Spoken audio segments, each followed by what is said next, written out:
The Youth and Politics Show. I'm your host, Safina Chogo. With me in studio is a young aspiring MP, and I would like him to introduce himself. Yes.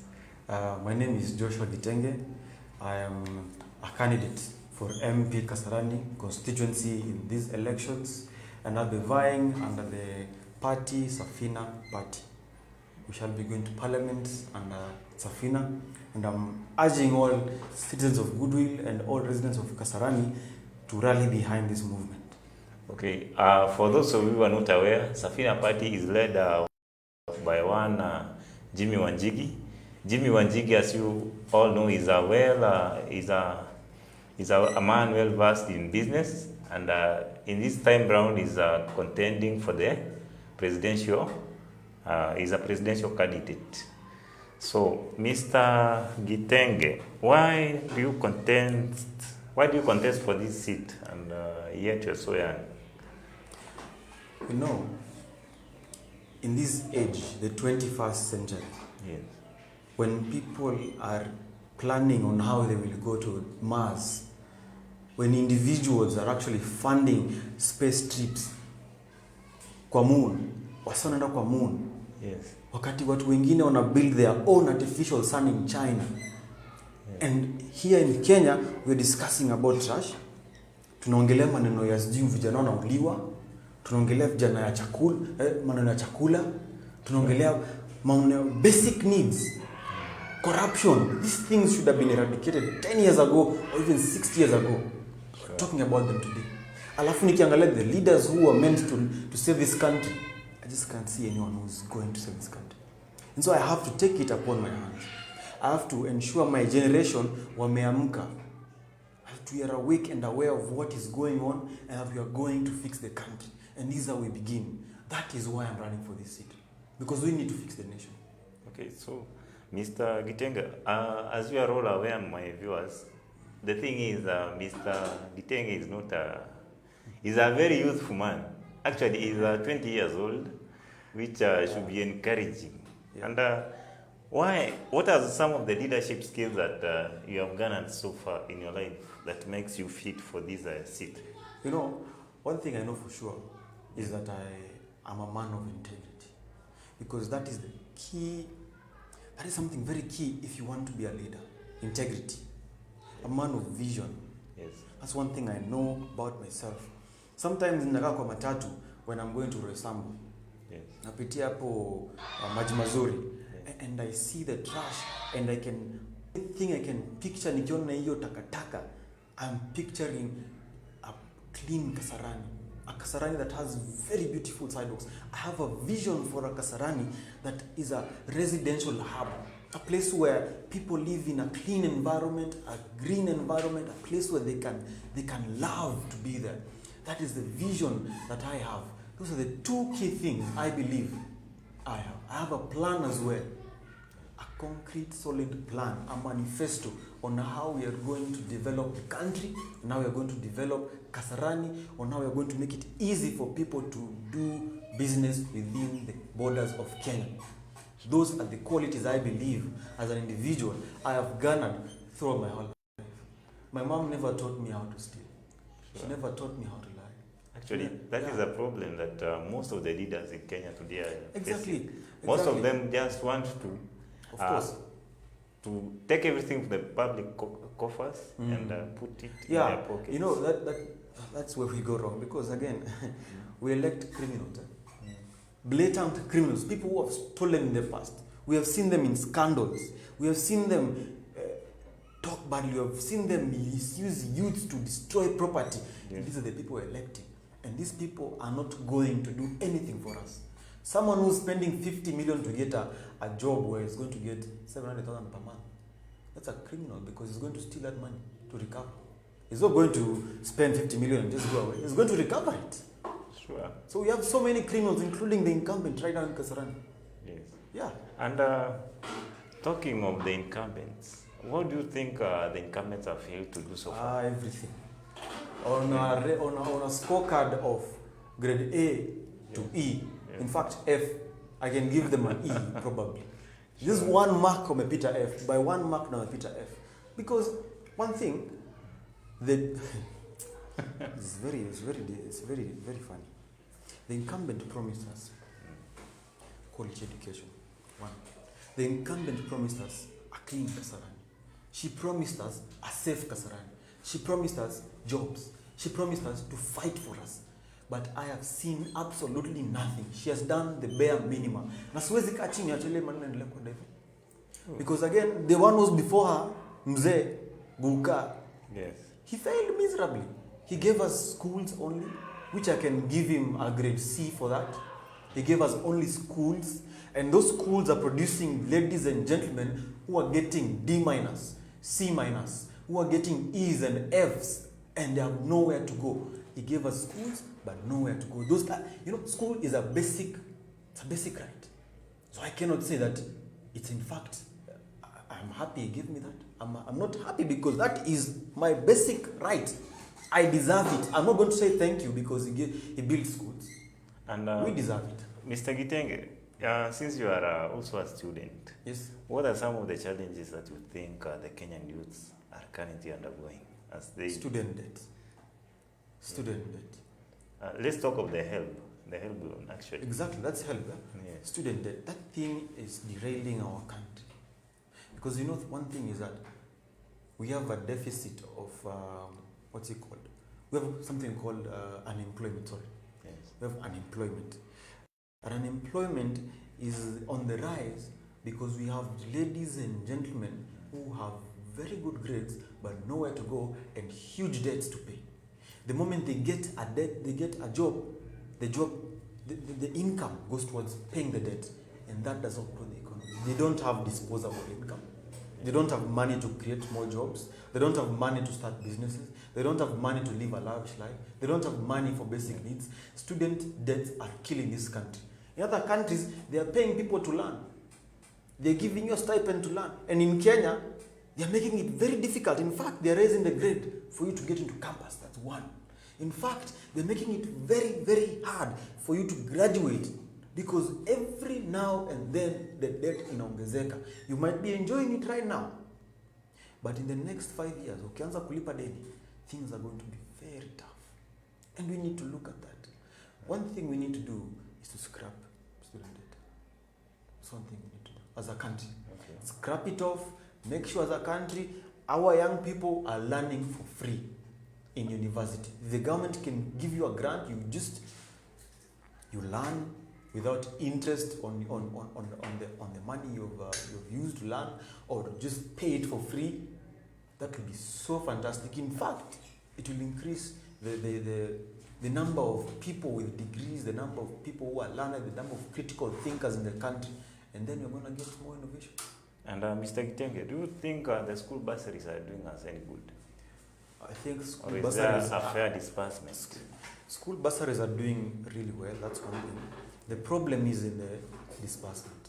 Okay. We have people who have really failed miserably in equitably distributing bursaries. Yeah. I work in a school, sure, an institution, and one time we went to get bursaries. I think it was last year. Yeah. We went to get bursaries from the incumbent, yes, Mama, and only one out of all the students who applied got the bursaries. Another private school nearby ours, yes, only 3 out of hundreds who applied, yes, got the bursaries. And I asked myself, aren't these taxpayers? Wazazi wao watoto hawalipi ushuru? Wanalipa ushuru. They do pay. What is wrong with the country? What is wrong with our leaders? Hao watu waoni huyu mama hata kama kwa private school, this mother is struggling. Mtoto wake ni taxpayer. He's going to be a taxpayer. The parent is a taxpayer. So that money analipa haikuji kumsaidia. And it is so sad to see that this is a situation that's going on for a long time, and it's going to go on if we elect the same people into government. Okay. And Mr. Gitenge, yes, in your Safina Party, did you have a fellow contender, or you ran this on your own? Everyone was scared because they knew I would beat them. So they dropped out immediately. They had I joined the race. And, they endorsed me, and I appreciate their support.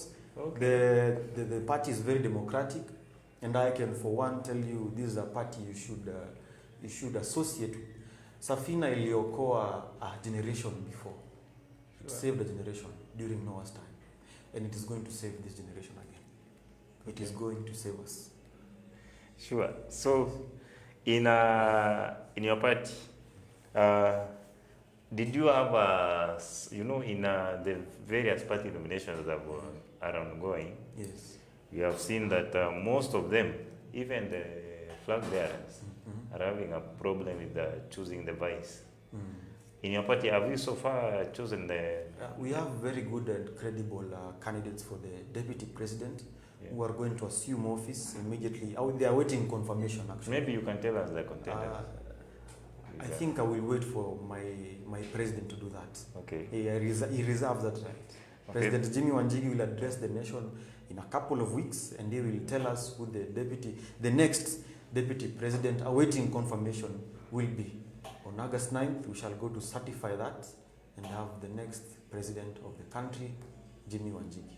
Actually, that is very encouraging. Yeah. You know, in most of these ongoing party nominations, we have seen people actually run as independents. Yeah. Not that they failed, but because they were denied the ticket.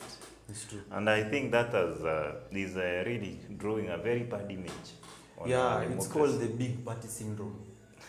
You know, parties feel... Why do you say so? They feel entitled yes. to decide our future.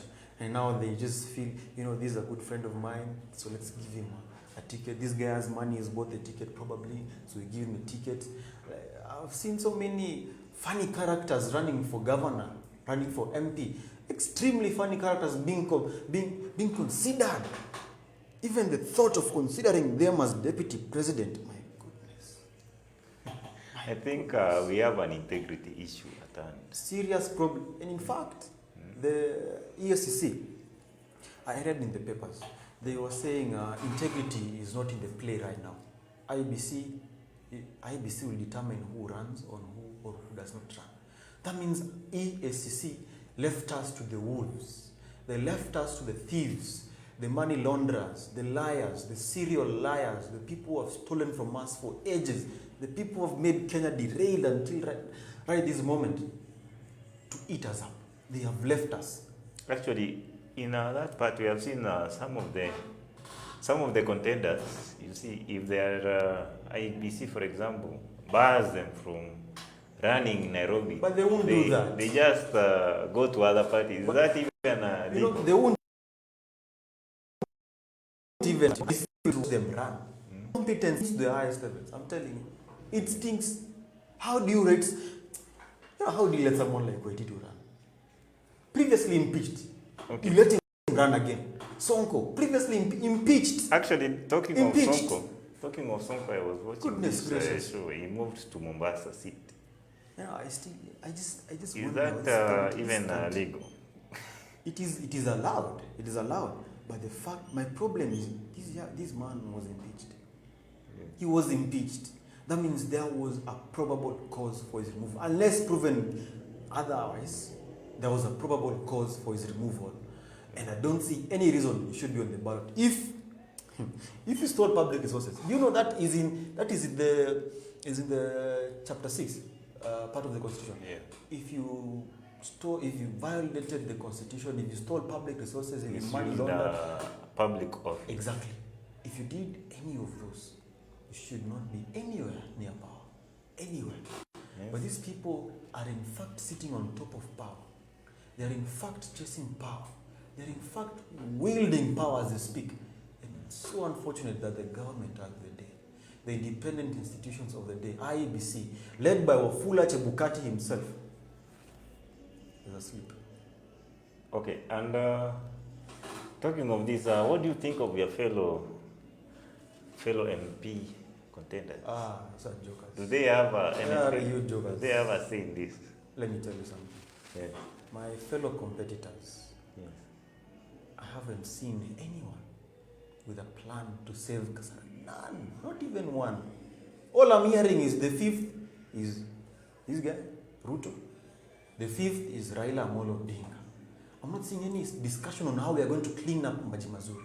Not any discussion on how we're going to make Njiru cleaner. Not any discussion now we're going to make sure the police officers are not killing the young people. There's not a single manifesto addressing the deficit of bursaries in this constituency. Because our residents of Kasarani do not have the chance to educate their students because they do not have the money. And the people meant to make sure they have are not doing that job. No one is addressing that issue. Right now, my fellow competitors have not addressed the traffic menace in Kasarani. Usiku ukipita hunters seasons pale ukipita hata kuanzia Naivas ukiingia tu hivi tu, the traffic it's worse, it's terrible. Yeah. It's so bad. Shuka hapo hivyo Njiru, the place is decomposing. Basically it's decomposing in Aoza. So Mr. Gitenge, how will you address this jam issue once you become an MP? It is so simple. We just need to lobby. There's so many people in the world who are willing to help Africa. So many people. The problem is we do not have people who are willing to lobby or have the knowledge to lobby, to have this organization or the government itself fix our issues. Yeah. One thing we can do to fix the traffic is widen the road. Get two lanes each. Have a nice walkway for our sidewalk for the people, which is not being parked on by vehicles. Yeah. Should make it a crime to park. It's a crime, but it's not being enforced. The law is not being enforced to ensure people are not parking on sidewalks. It's a crime to park there. Mr. Gitenge, do you think it is even possible to have a two-way in Kasarani? It's more than possible. It was actually, it was about to happen. You see, most of these are buildings that are on the sideways. They are way too close. Don't be naive, my friend. Don't be naive, Bwana. Do you think it's possible? No, my friend. These are 5-story buildings. People have brought down 10 stories. People have brought down 30 stories. Kwani what are the Chinese doing? Yes. Chinese wanajenga nyumba ya Australia 1,000 beds in 10 days. In 10 days. In 10 days. We actually saw that in during the COVID time. Yes. And now you're telling me it's going to be difficult to destroy these buildings, repay them because the government can afford to lose two. We can repay these people, and we have a nice road. Actually, we have a nice two-way road with a sidewalk and undo the lane. Okay. The bikes are using that lane because right now, ukishika mtu wanduthi, as good as dead. They will destroy your car. Na hakuna insurance na cover destruction kama hiyo. Okay. Yeah. So, Mr. Gitenge, have you got support from anyone, any backing, as you contend for this? Right now, as it is, I'm so happy to say that I've received support from my family members. More so my mother. She has sacrificed so much to help me out in terms of finance, in terms of what's it called, socially, mentally. Politics is actually draining. It can get to your heart, into your head. Okay. So you need someone to actually help you talk about these things, to help you navigate the way forward. I do not have a member of my family who is a politician, but the fact that I can get support from them matters a lot. A couple of my friends have pitched in to help me out. Yes. I give them my number 0111 81 506, and they really supported me. We are now in the next phase of coloring Kasarani with yellow and blue, the colors of Safina. Okay. And we shall be putting posters up, we shall be putting banners, billboards, we shall be painting houses, we shall be painting vehicles, branding cars, we shall be painting people as well. We shall be doing so much. And has your party chipped in so far to? The party has a grand plan. Okay. And the grand plan we are going to be detailed upon by His Excellency Jimmy Wanjigi. Okay. He's going to direct us the way, led by Paul Mwite, our party leader. He will direct us, but we're still waiting for the announcement. Okay. Yeah, because right now we are in the phase of gathering supporters. We've just got our certificates that day, so we just can't expect people to start giving you resources every now and then. You have to watch and see who's credible. Okay, and do you have a personal advisor on political matters? Personally, the Lord is my personal advisor. I'm not joking. Okay. It's very true. I follow closely the American politics. Yes. I really listen to them a lot. I listen to the congressmen and congresswomen, table bills. I check the other countries. Those are the people advising me. That's where I'm getting my advice from on how we're going to move this country forward. Because these are things that have been done in those countries. They can't be done here. It's very workable. Okay, actually, we have the Vision 2030 in mind. So this it won't be realized. That's one thing you should know. Why not? It has been a big charm. Let me tell you that thing. Right now, we can't even deal with waste management. This Nairobi is so disgusting. You can't even eat when you're walking. We can't even deal with one county. The financial center of East Africa, Nairobi, cannot be fixed. Then you're telling me you'll realize by 2030. It's a dream. And it's a dream. But I think it can be achieved, given time. In 2030, probably 2060. Let me tell you, this country can develop. Yeah. But with the crop of leaders we have right now, it will take a long time. Okay. Very long time. In fact, we'll die waiting for it to develop. We'll die, all of us will die waiting for it to develop. But if we change that one thing, the leadership, in fact, one man in State House, so it's like me, one person in State House, that's enough to change this country. In 15 years, we can call ourselves a first world country. 15 years. The Chinese, in 1960, were behind Kenya. They were actually looking at Kenya and Shanghai. And so when they decided to actually do things differently, change the leadership, the leadership changed. When Mao died and Deng Xiaoping took over, when the leadership changed, everything, see, one man changed everything, and the country started moving forward. And now the Chinese are the second richest country in the world. It is a superpower. It took them 40 years. Yes. It took them 40 years to get where they are. In that time, we did not have the internet. That time, we did not have technologies we have today. That time, we did not have advanced transport system. We did not have advanced computers. And they did it in 40 years. We in this age of the 21st century, we have internet, 5G, in fact. We have advanced computer systems, supercomputers, some small computers that can do huge things, very advanced. We have resources in Kenya.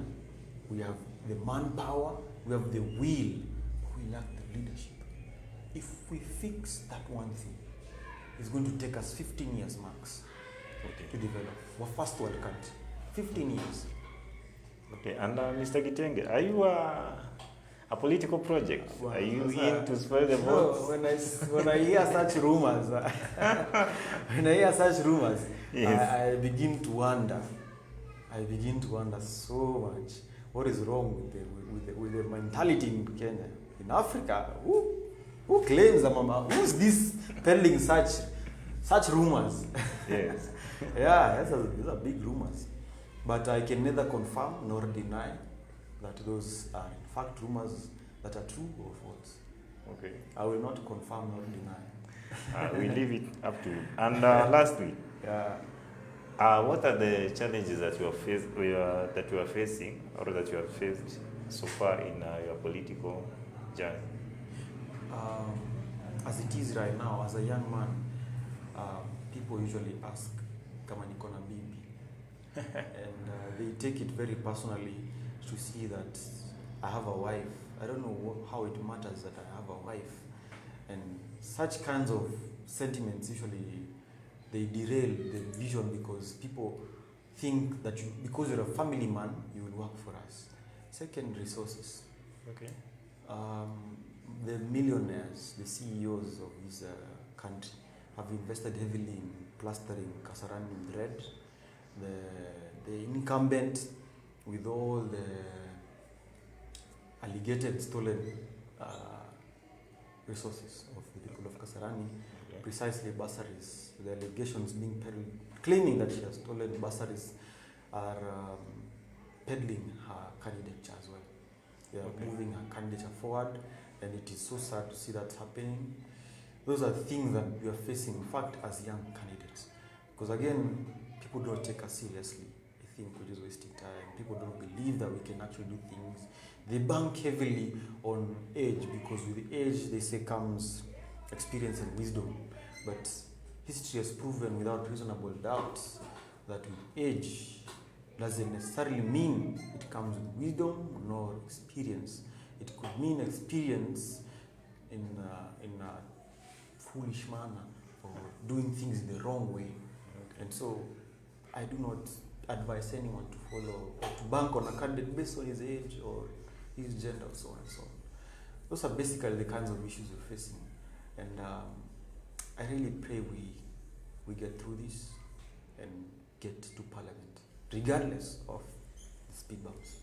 Okay, and what is your message to the youth as we approach the general election come the 9th of August? Allow me to mix Kiswahili and English and share if possible. Vijana, for too long tumepimwa na wazai, very long time. Saizi masanza kushika nje juu kuna dread utakula, and no one will care to speak to kukutetea. No one cares. Saizi vijana hatuna degrees, hatuna kazi. Degree doesn't matter in fact.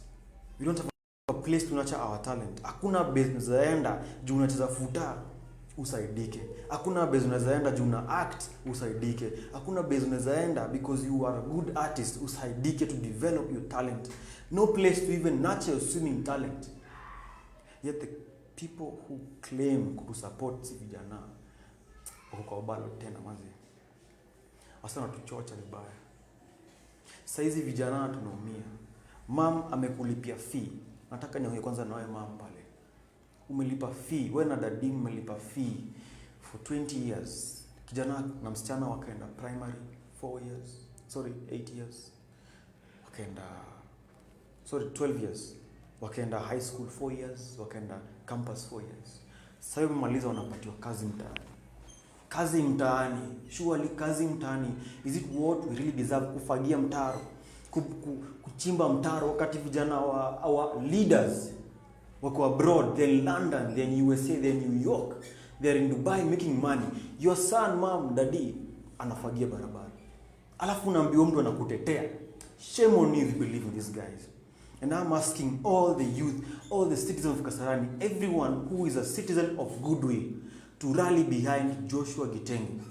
We are going to sanitize the system. We are going to ensure vijana tumepata tax cuts. Tumepata tax hold. Why are we taxing income? Wakati bado na tax VAT. VAT, yani ukienda kununua anything in the shop, iko taxed already. Na bado na taxiwa pesa inaingia kwa account. So mzaya pati pesa kuspend. We are going to ensure tumepata police officers wanavaa body cameras. Our officers need body cameras. Our officers need to go for mental checkups every 6 months. Because maze kucheki dead bodies every time haitakukalia fiti. Ndio maana wanaua familia zao na wanatumada si vijana. We need to ensure our officers wameenda training again in public relations and community relations. Community management, sorry. These are some of the few things, the many things I have in store for us. And I am asking you to rally behind this movement, the Itweka movement, the Itweka moment, to claim our rightful place in this country as 75% of this country.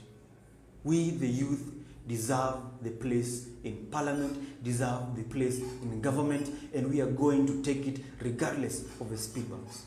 Mi naomba vijana, mom, daddy, this is a war that we have to win. It is a war against corruption, a war against liars, a war against serial money launderers, people who are theft-ridden from the core. And we have to win this war. So I'm asking you to take up your arms. And by arms, I mean your votes. We shall win this war by ballot and not by bullet. And so, the war has begun. And if we lose this war, then history will have to record it with utter disgrace, utter disappointment.